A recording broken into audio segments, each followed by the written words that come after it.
Welcome back, everybody. So what we have today is we got a 535D. It's got about 3,500 hours on it. We got a 545 that we just acquired. It's probably at 275 hours on. So I said, what if we did a little size comparison video? Because this is obviously, we have 3 of these, and we have a 545C, but this is a 545D that we just got. So there is some differences in this one compared to the other one. This does have the blade extension, which makes a big difference, because the problem is we have a 535D, so there's 2 different size tires there. That's a 30.5 and that's a 35.5, they call it. We have this machine with those tires on there, and what happens is your blade doesn't go out as far as the tires, so it's kind of hard to blade certain areas, like the edges of those trails you can't get because your tire's up higher than your blade on that side. So it's a little tricky. So what they did was they put extensions on the ones so that they're bigger, so that they go to the outside of your tires, which makes it a lot easier to blade, and especially a lot easier to push bark over there. So kind of where that blade comes from. Way better design, but as you can tell, everything's just bigger, taller, bigger, more ground clearance over here than over here. Blade goes up higher, blade's wider, hood's wider, cab's a little different. It's got wider axles. That's 144, I believe, 140, right in that 142 to 144 inch wide on this compared to this little thing. But yeah, it's just bigger, stronger, and I just shut that thing off, and the AC's actually, they're both, AC works great in both of them. But I just wanted to walk you around.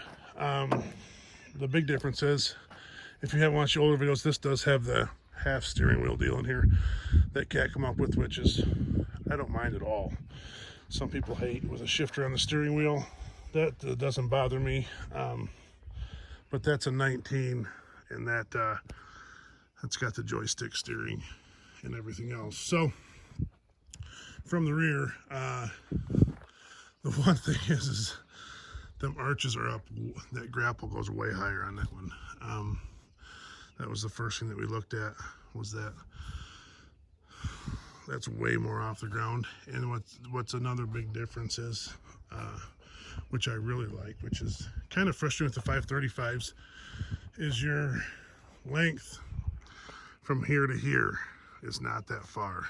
And that one, it's hard looking at this angle, but that one's another 1.5 feet probably longer. So basically you have to be real close to your bundles. The bundle, you can't grab more than like 2 feet back, otherwise you're into this. Okay, and as you can tell over there, you don't have that, and these stick out way past your tires, so you're getting kind of an issue there all the time. So being that that's longer, and obviously everything's bigger, it just makes it makes it a lot easier to pull wood, a lot easier to drag wood, a lot easier to double up bundles, a lot easier, I was talking today, triple up bundles, whereas we used to double up bundles. But yeah, you're just looking at a bigger machine. So, and I don't have the flares that one does. So they do make a 555, but we don't have one here. I don't think we ever will, but they're a bigger machine, and the bigger machines harder to haul. They're harder to get around in the woods. I mean, that thing fitting down this trail is all it can do. I mean, that's as wide as the chipper is now with that one. So it's hard to haul, hard to maneuver, hard to sneak through the woods on thinnings, things like that. But the grapple's the next size bigger. That makes a difference when you're making bigger bundles. But yeah, I said we need to do a size comparison video. Had a quick minute. But the bigger tires, the bigger axles, everything's just stronger, and should be interesting. Should be interesting to see how this thing performs long term. Right now it's making a big difference, and we will see in the next year or two. But so far it's been pretty easy going. pulls for it. It's just really long skids, but that's where this one makes a big difference. Because if you can grab an extra bundle compared to that one, you're going the same distance, and it takes literally the same amount of time. You just get more wood up here, and that's what I've always said. If you can get it up to here, me and Josh can take care of it from there. That chipper puts wood out fast, and that Serco cuts logs fast. Therefore, if it's here, we can load trucks fast, but if it's not here, we can't. How you doing there, bub? How you doing? Did you get the hose off yet? Did you get the hose off yet? Yeah. Good. I might help him change it once I get done with the quick few-minute video, but yeah, if you can get the wood up here, the faster you can get the wood up here, the faster we can get trucks out. So if we're waiting on wood,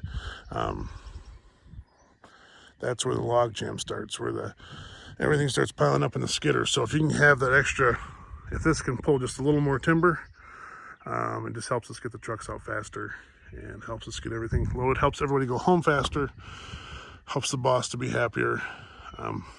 That's pretty much it. But yeah, it doesn't have the winch on it. That's the main thing too. So, and obviously right now we're pulling trucks all the way in and all the way out. But yeah, pretty interesting machine, but it is very smooth. And the joysticks, I think, are really nice. Be real honest with you. The spin around seat isn't going to do a whole lot of good for us.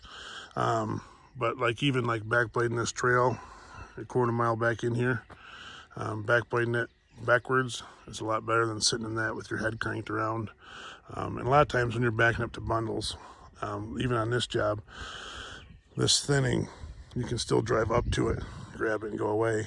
But on if you were doing the red pine back there, or the red pine over there, and you were taking out every other row and you had to back down a row, that's where the reversible seat comes in really handy, because you can back down and not hurt your neck at all. So kind of where we're coming from there. But yeah, this is going to be interesting.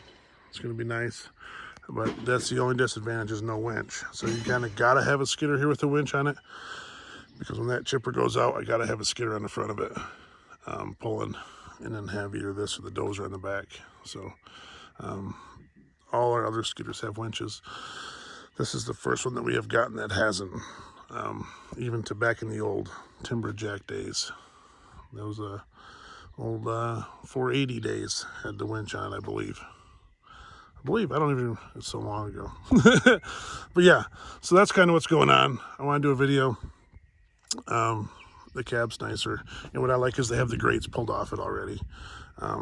So when we got that one, it had grates on there. We pulled them off.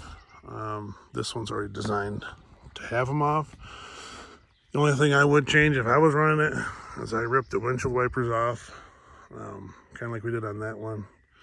As little as they get used, they're not worth having on. I don't like them because, simple fact of, if your stick gets up in there, smashes those, it automatically scratches your Lexan. I think we discussed that in other videos, but that would be the only thing that I would probably do different. But I'm not running it. So yeah, bigger, stronger, not faster, because I think they go a maximum of 16 miles an hour. But pulling timber, you could pull the same amount of wood faster with this one, or you could pull a more amount of wood for the same speed as that one. Kind of how it works out. But this machine is a boss. That one, still a great machine. Still could do all the work you need to, but this one's just a step up. But yeah, she's a hoss. Thanks for watching, everybody, and just keep rolling.